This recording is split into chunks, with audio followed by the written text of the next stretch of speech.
Hello everyone and once again welcome to WS cube tech. Myself Umar Taskeer. Guys, इस particular video में हम लोग बात करेंगे पोगो स्टिकिंग के बारे में कि आखिर ये टर्म जो पोगो स्टिकिंग है इसका क्या मतलब है और एसईओ में ये किस तरीके से यूज होता है और कितना डेंजरस है ये हमारी वेबसाइट के लिए। यानी कि आपको ऐसी सिचुएशंस अवॉइड करनी है जहां पर पोगो स्टिकिंग हो। और एक चीज शुरुआत में बता देता हूं, पोगो स्टिकिंग आपकी रैंकिंग के ऊपर बहुत ही ज्यादा फर्क डाल सकती है। तो अगर आपकी वेबसाइट के लिए पोगो स्टिकिंग हो रही है तो इसका मतलब यह है कि आपकी वेबसाइट की जो रैंकिंग है वो शफल हो सकती है, वो रैंकिंग डिक्रीज हो सकती है। सबसे पहले समझ लेते हैं कि पोगो स्टिकिंग होती क्या है। एक बार कॉन्सेप्ट समझ में आ जाए कि पोगो स्टिकिंग क्या होती है, तो यहां पर मेरे पास एक इमेज है जो आपको बताएगी कि पोगो स्टिकिंग क्या होती है। तो फॉर एग्जांपल, यूजर ने गूगल पर कोई क्वेरी करी। यहां पर एक क्वेरी जो है वो यूजर ने करी। अब जब यूजर क्वेरी करेगा तो सर्च इंजन रिजल्ट पेजेस में उसे बहुत सारे जो है रिजल्ट्स दिखाई देंगे।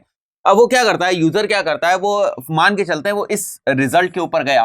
ठीक है, इस रिजल्ट के ऊपर गया और इस रिजल्ट के ऊपर जाने के बाद क्लिक करता है और इसकी वेबसाइट के ऊपर जाता है। और वेबसाइट के ऊपर जाने के बाद वो सेटिस्फाई नहीं होता है। यहां पर वो सेटिस्फाई नहीं होता है, यानी उस कंटेंट को वो कंज्यूम नहीं करता है और वापस आ जाता है। वापस कहां आता है? सर्च इंजन रिजल्ट पेज के ऊपर। ठीक है, वापस उसी पेज के ऊपर आता है, बैक करके वो वापस इसी पेज के ऊपर आता है और यहां से वो दूसरे रिजल्ट के ऊपर जाता है। दूसरे रिजल्ट से भी वो नहीं सेटिस्फाई होता है, फिर वो वापस आता है और तीसरे रिजल्ट के ऊपर जाता है। यहां भी वो नहीं सेटिस्फाइड होता है, फिर तीसरे से वापस आता है, वापस सर्च इंजन रिजल्ट पेजेस पे और चौथे वाले रिजल्ट के ऊपर जाता है। गाइस, आपको समझ में आ गया होगा कि यहां पर गूगल को क्या लगेगा। गूगल को लगता है, गूगल का जो मेन मोटिव है वो ये है कि यूजर की क्वेरी सेटिस्फाई होनी चाहिए, यूजर की जो नीड्स हैं वो सेटिस्फाई होनी चाहिए, जो यूजर रिजल्ट ढूंढ रहा है वो उसे मिलना चाहिए। क्योंकि यूजर ने कोई क्वेरी करी, अगर यूजर ने यहां पर क्वेरी करी और क्वेरी करने के बाद उसको हमने कुछ गूगल के पॉइंट ऑफ व्यू से उसको गूगल ने कुछ रिजल्ट दिखाए, अब वो इस रिजल्ट पे भी जाता है और इस रिजल्ट पे भी सेटिस्फाई नहीं होता है, वापस आता है, इस पे जाता है, यहां भी नहीं सेटिस्फाइड हो रहा है। इसका मतलब गूगल को लगता है कि ये जो रिजल्ट्स हैं ये रेलेवेंट नहीं है इस क्वेरी के, यानी इस क्वेरी के ऊपर गलत रिजल्ट्स रैंक हो गए। अगर पोगो स्टिकिंग हो रही है तो अगर पोगो स्टिकिंग हो रही है और गूगल को लगता है कि ये गलत रिजल्ट्स रैंक हो गए, तो क्या करेगा? गूगल अपनी रैंकिंग्स में कुछ चेंजेस करेगा। तो चांसेस हैं कि अब ये जो वेबसाइट्स यहां रैंक हो रही हैं ये नीचे आ जाएं। क्यों रैंक हो रही है यहां पर वेबसाइट और ये क्यों नीचे आ जाएंगी? क्योंकि जो क्वेरी यूजर ने करी, उस क्वेरी करने के बाद जो रिजल्ट आया इस पे यूजर सेटिस्फाई नहीं दिख रहा है। ये सिग्नल जाता है गूगल के सिस्टम को और जो यहां पर ऑलरेडी रैंक होने वाली वेबसाइट्स हैं उनकी रैंकिंग डाउन हो सकती है। तो यही पॉइंट यहां पर लिखा हुआ है, pogo sticking is a very strong sign that users aren't happy with the results. तो ये चीज हमें अवॉइड करनी, इसके लिए गूगल ने भी कुछ मेजर्स लिए जिनके बारे में बताऊंगा, बट किस तरीके से हम इस चीज को अवॉइड कर सकते हैं ये भी मैं आपको बता देता हूं।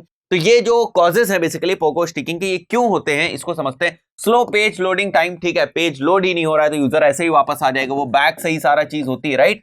तो यहां पर यूजर जैसे इस वाली क्वेरी पे क्लिक किया, इस वाले रिजल्ट पे क्वेरी करने के बाद इस वाले रिजल्ट पे क्लिक किया, आपके पेज के ऊपर गया, बट वहां अगर पेज का लोड टाइम बहुत ज्यादा है तो ऐसे ही वापस आ जाएगा। तो ये भी एक रीजन है जो कॉज करता है पोगो स्टिकिंग को। तो पहला रीजन ये है, वीडियोस दैट ऑटो प्ले। ठीक है, वीडियोस वहां पर लगे वो ऑटो प्ले हो जाते हैं तो वो भी जो है अनॉय करते हैं। ठीक है, यूजर के एक्सपीरियंस को खराब करते हैं, तो वो भी एक कॉज हो सकता है पोगो स्टिकिंग का। Too many popups. ठीक है, यूजर पहुंचाने की बहुत सारे पॉपअप्स जो है उसको दिखने लगे, तो ये भी एक कॉज हो सकता है। ये सब क्या कर रहे हो आप? यूजर के एक्सपीरियंस को खराब कर रहे हो। यूजर जो इन्फॉर्मेशन लेने गया वो तो आप उसे दे नहीं रहे हो, वीडियो ऑटो प्ले करके दे रहे हो, बहुत सारे पॉपअप्स आ रहे हैं, तो क्या करेगा यूजर? फिर से वापस आ जाएगा और दूसरे रिजल्ट को सर्च करने लगेगा। तो ये जो चीजें हैं, ये जो एक्टिविटीज हो रही है, ये पोगो स्टिकिंग है। देन अ कंफ्यूजिंग और आउटडेटेड डिजाइन। ठीक है, lack of usability, UI UX से रिलेटेड ये पॉइंट है। तो ये सारी चीजें जो है वो पोगो स्टिकिंग को कॉज करती है। मतलब ये सारी चीजें क्या करती है कि यूजर आपकी वेबसाइट के ऊपर जाएगा और फिर वापस आ जाएगा सर्च इंजन रिजल्ट पेज के ऊपर, फिर दूसरे की वेबसाइट पे जाएगा, वहां भी उसे ये सारी चीज दिखती है तो वहां से भी वापस आ जाएगा, राइट।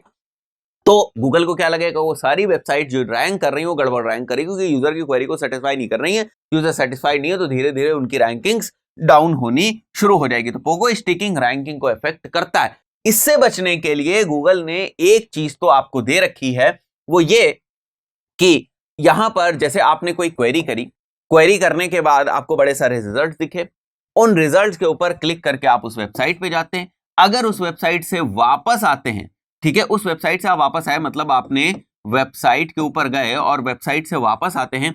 वेबसाइट से वापस आने के बाद क्वेरी आपकी वही है, बहुत ध्यान से देखिएगा। जैसे मैं फिर से एक बार समझा देता हूं, यहां पर मैंने क्वेरी करी digital marketing. Digital marketing query करने के बाद यहां पर मैंने क्वेरी करी, मुझे बड़े सारे सर्च इंजन रिजल्ट पेजेस में रिजल्ट दिखाई दिए, ये 1 2 3 4 5 ये रिजल्ट दिखाई दिया। मैंने रिजल्ट नंबर 2 के ऊपर क्लिक किया और 2 पे क्लिक करने के बाद मैं इस वेबसाइट पे गया और इस वेबसाइट से मैं वापस आता हूं। अगर इस वेबसाइट से वापस आने के बाद मैं क्वेरी नहीं चेंज कर रहा हूं और किसी दूसरे रिजल्ट के ऊपर क्लिक कर दे रहा हूं, that is basically Pogo sticking. मैं क्वेरी नहीं चेंज कर रहा हूं, दूसरे रिजल्ट के ऊपर जा रहा हूं, that is basically Pogo sticking. तो पोगो स्टिकिंग ना हो पाए इसलिए आप डिससेटिस्फाई दिखे, यहां गूगल को क्या लगा कि गए और तुरंत वापस आ गए, पोगो स्टिकिंग का साइन है। बट सेम क्वेरी पे अगर मैं दूसरी वेबसाइट के ऊपर जा रहा हूं तो ये क्या इंडिकेशन जाएगा कि ये वेबसाइट गलत तरीके से रैंक कर रही है, क्योंकि इसके ऊपर यूजर रुका नहीं, लेकिन क्वेरी के ऊपर जो दूसरी वेबसाइट थी उसके ऊपर यूजर चला गया और वहां पर यूजर रुक जाता है। तो इसका मतलब क्या हुआ कि ये वेबसाइट गड़बड़ रैंक कर रही थी, ये वेबसाइट यूजर को सेटिस्फाई नहीं कर पा रही है, इसकी रैंकिंग डाउन होगी। तो इसके लिए गूगल एक अपॉर्चुनिटी देता है, वो ये होता है पीपल ऑल्सो सर्च फॉर। तो फॉर एग्जाम्पल मैंने यहाँ पोगो स्टिकिंग सर्च किया, जो रिजल्ट आए उनमें से किसी एक वेबसाइट को मैंने सेलेक्ट किया, उस वेबसाइट पे गया, सेटिस्फाई नहीं हुआ, वापस आया उस वेबसाइट से, और जैसे ही उस वेबसाइट से वापस आता हूं सर्च इंजन रिजल्ट पेजेस पे, वो हमें यहां पर कुछ सजेशंस दे देता है। ये सजेशंस है पीपल आल्सो सर्च फॉर, तो ये मुझे कुछ और सजेशंस दे देता है। इनके ऊपर मैं क्लिक करूंगा तो ये अब हमारी क्वेरी हो जाएगी, यानी पोगो जैसे यहां पर डुअल टाइम हो गया, तो अब मैंने डुअल टाइम एसईओ इसके ऊपर मैंने क्लिक किया तो यहां पर क्वेरी चेंज हो गई। अब जब क्वेरी चेंज हो जाएगी तो यहां रिजल्ट्स भी चेंज हो जाएंगे। पहले वाले केस में क्या था, वापस आया, अगर ये ऑप्शन ना होता तो मैं दूसरे रिजल्ट के ऊपर जाता, तो वहां पर पोगो स्टिकिंग के चांसेस होते। तो गूगल भी सोचता है कि यहां पर जो वेबसाइट्स रैंक हो रही है बहुत ज्यादा पोगो स्टिकिंग ना हो, यूजर बहुत ज्यादा पोगो स्टिकिंग ना करे, इसलिए वो यहां पर सजेस्ट कर देता है कि ठीक है, हो सकता है अगर तुम नहीं सेटिस्फाइड हो तो हो सकता है तुम्हारी क्वेरी गलत हो, तुमने सही क्वेरी नहीं करी है, तुम कुछ और सर्च कर सकते हो। तो जब ये सर्च कर देगा, कुछ नया वर्ड यहां पर वापस क्वेरी करेगा, नया कीवर्ड यहां पर वापस क्वेरी करेगा, तो फिर ये पूरा सर्च इंजन रिजल्ट पेज बदल जाएगा। जैसे ही नई क्वेरी होगी सर्च इंजन रिजल्ट पेज बदल जाएगा। जब सर्च इंजन रिजल्ट पेज बदल जाएगा, क्वेरी यहां पर बदल गई, सर्च इंजन रिजल्ट पेज बदल गया, तो वापस आके वो दूसरे रिजल्ट पे जाता है, तो वो पोगो स्टिकिंग थोड़ी ना हुई। क्यों नहीं हुई? क्योंकि यहां पर सर्च इंजन रिजल्ट पेज ही बदल गया और क्वेरी ही बदल गई। बात समझ में आई? तो पोगो स्टिकिंग एक बहुत ही इंपॉर्टेंट चीज है जिसका आपको ध्यान रखना है, और यहां पर मैंने कुछ फैक्टर्स लिखे हैं, अगर आप इन पे ध्यान देंगे तो ज्यादा चांसेस हैं कि आप पोगो स्टिकिंग से बच सकें जो यूजर एक्टिविटी करता है। दोस्तों इस पर्टिकुलर वीडियो में इतना ही, मिलते हैं नेक्स्ट वीडियो में, टिल देन गुड बाय।